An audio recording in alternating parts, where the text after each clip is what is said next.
You know how sometimes you get so stuck with this one thought that no matter what it is you're doing, or even when you think you're distracted, it manages to wiggle its way into the front of your mind? With me, it's this one unsolved case. 3 suspects, a tight interwoven web. Every detail is so important, no matter how small. Yet, the case goes unsolved. I hope you're paying attention. Let's set the scene. November 16th, a cold, damp Scottish morning in 1967. The body is found by the banks of the burn, beaten and cut. The body was of a young woman, Mary Murray.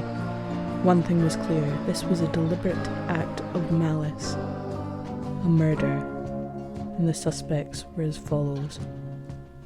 Her dear sister, Maggie Arthur, Maggie's husband, Jim Arthur, and Isla Smith, a girl who at first was unsuspecting, a friend of Mary's, who, under closer inspection, had a much more intimate relationship with the family than previously thought. They all had their reasons, yet they all had their stories. Who is truthful? Who committed the crime? That's for you to help me with. I still haven't figured it out.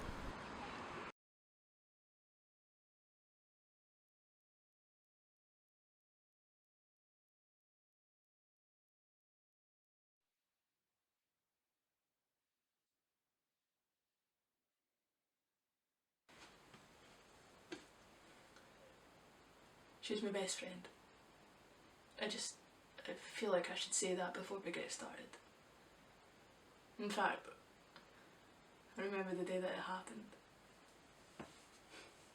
My dad was working, so he had it arranged with the Murrays that they'd take me to watch the launching of the HMY Britannia. I mean, part of history we all felt. I mean, picture it. Part of 30,000 people all there just to watch the Queen launching off a boat in bloody Clydebank of all places.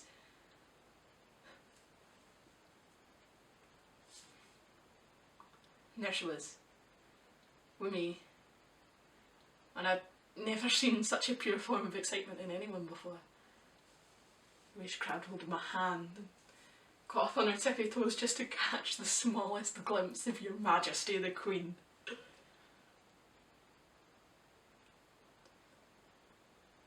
I know it's all bollocks now, really. If she was to ask me again, I'd probably tell her to fuck off, but I know she'd be excited. And I'd probably feel like a right prat if I didn't go with her.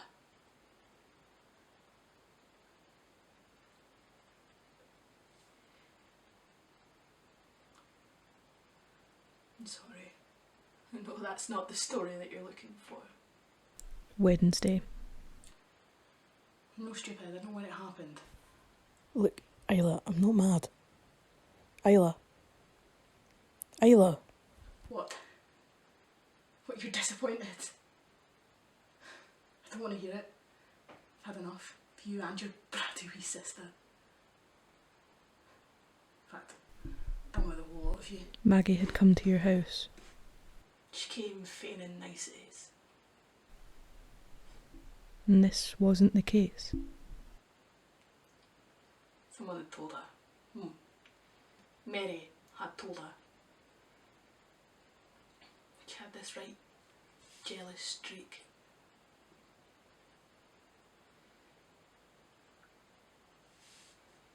I'll be honest with you. I was getting sick and tired of the way that she kept telling me that I'd changed and I wasn't the same person anymore. She wasn't jealous of me, mind. I loved him. He became my whole world even. Said I was in something new, something exciting. He called me his vision of the 60s, and mind you, that was probably just because I knew all the new music and all the new dances. I was young. He loved you?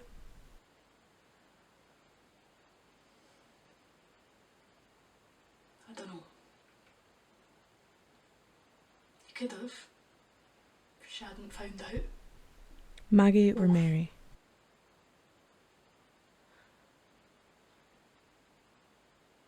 shouldn't have told Mary. But she knew something was up and she kept bugging at me and then Maggie was at my door. And in that instant I knew what had happened. Felt this feeling. Started in the pit of my stomach. Started rising up till it hit the back of my throat. I was raging. And there she was, in my house with that bottle of sherry. That bottle that I had bought him. And in that instance I thought, well, she knows everything. She knows every last intimate detail of our relationship, and she had come here to my house with that bottle just to spite me.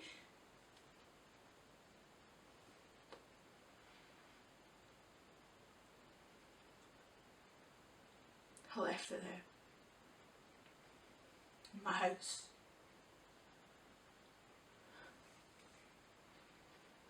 Because I was going to go and I was going to have a word with Mary.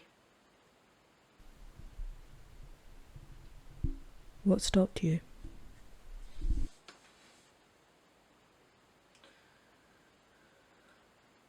What stopped me?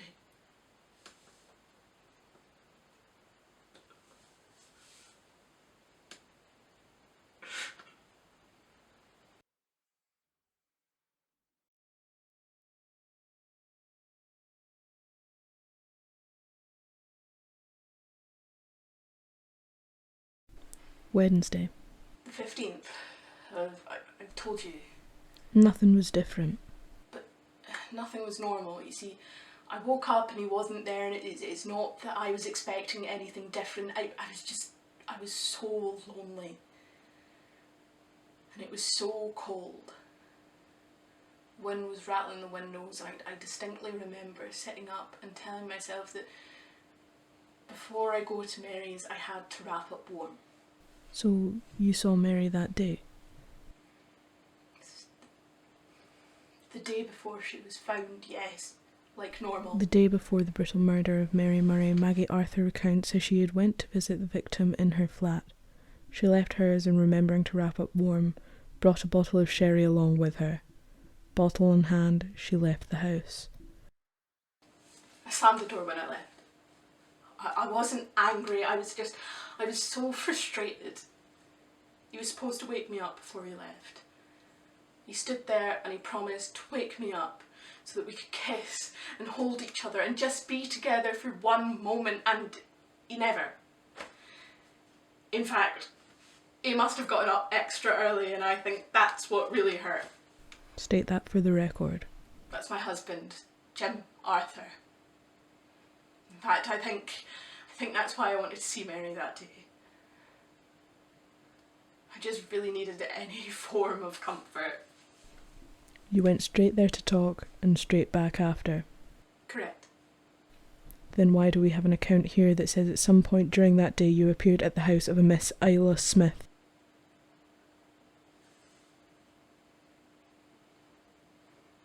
I'm sorry, I just need 1 minute.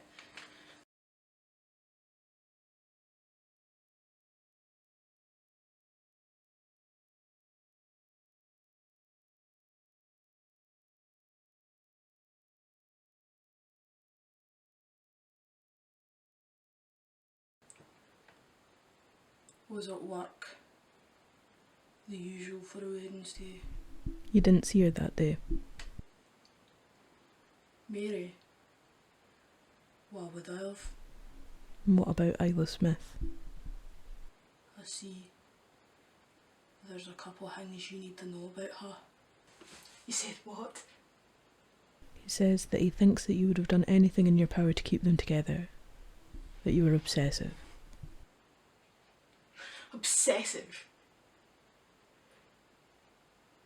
He says he thinks I did it. I didn't say that. No, but that's what you're insinuating. I didn't do it. I couldn't have. She's clearly the only one that ever fucking loved me.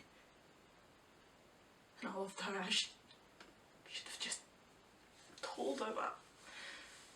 I shouldn't have fallen out with her. You've got to believe me, man. Right. So Wednesday. I didn't see her. Either of them.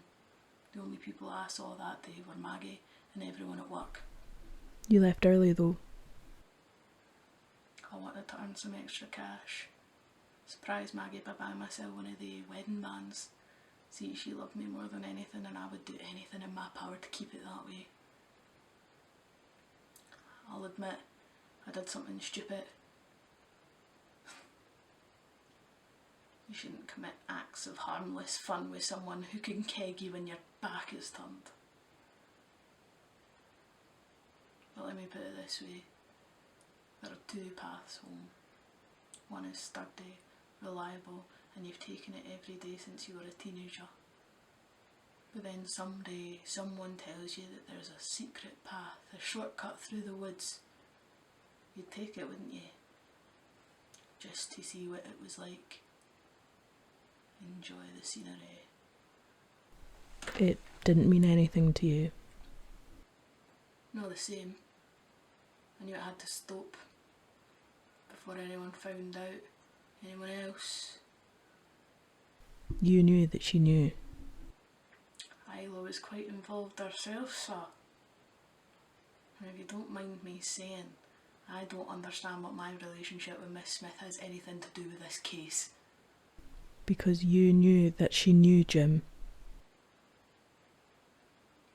I don't know what you're talking about. And is that why you went to hers? Fine. I knew that brat had told her because she couldn't keep her mouth shut, so I went to Mary's to make sure that she wouldn't tell anybody else. But when I got there, nobody was in. I let myself in and nothing was out of the ordinary. There was just a bottle of sherry there, which meant that someone had beat me to it. Maggie, Isla, I don't know which, and I don't know what they talked about. Are you sure that you didn't see her earlier in the day and make sure that she wouldn't talk?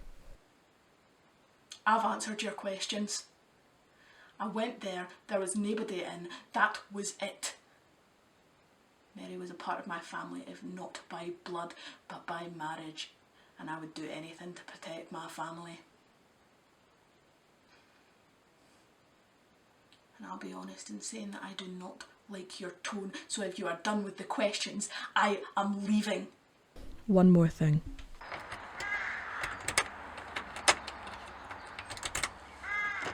Something told me to go to hers.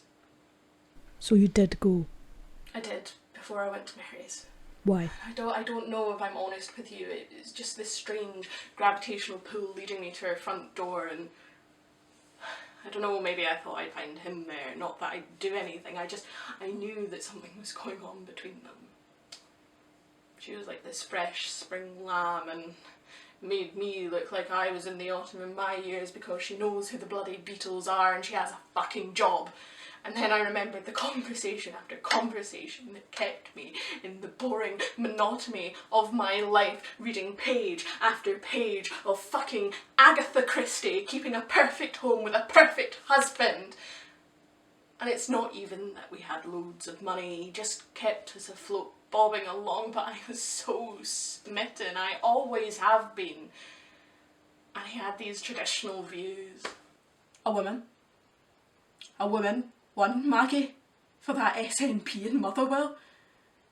SNP bad enough wanting an independent Scotland, but a bloody woman. Let me put it this way for you, the day that a woman is in charge of Scottish politics is the day that I lose my last breath. Do you think he talked like that with her? I doubt it. In fact, do you know what hurt most when I went to hers? To Isla Smith's. It wasn't the clarification of a relationship to the oblivious wife.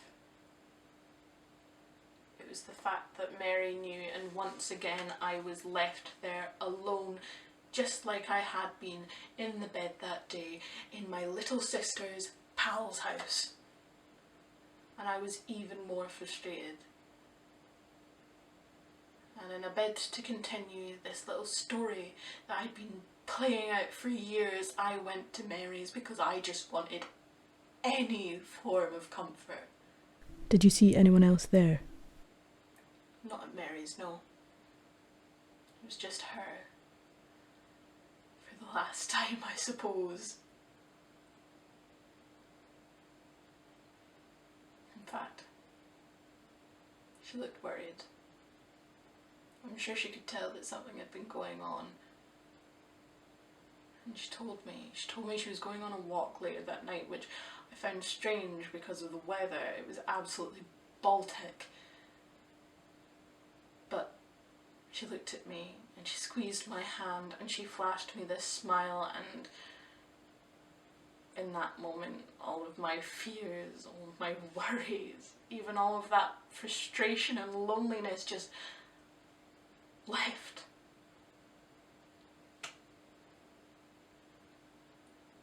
I wish I would have told her just to stay in. But she said she needed out the house. And I wasn't going to argue when she was looking at me like that. She wanted to know something really stupid.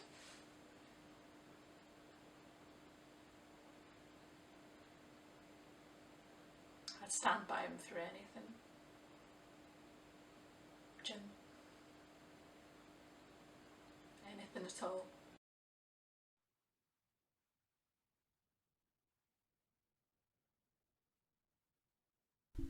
Let me tell you the details of how she was found. How she was murdered, lying there by the banks of the burn, blunt force trauma found from what was presumed to be a bottle smashed into her skull. Her own tights used as a gag in her mouth, and the broken bottle then used to gouge into her stomach, pieces of glass being found in the wound. Beaten and bloody, she was left there to possibly face her last breath by herself. A cigarette found nearby on a singed patch of ground. A young woman left there dead, and the three suspects, people she considered to love and know. She had a whole life ahead of her, cut short. Who would commit such a crime? Who had the motive? What would anyone get out of doing this? No sufficient evidence was found that day. Not enough to convict any of the three. I hope you think upon this, and I mean really think about how disgusting this was to do to a friend who just wanted to be loved. A sister who wanted to keep a family together, and a girl just trying to do the right thing. Take your notes, take your impressions, take whichever notions that were conceived, and think, if you were to make this decision, if you, looking at what these people had to say, had to decide who was capable, who committed the crime.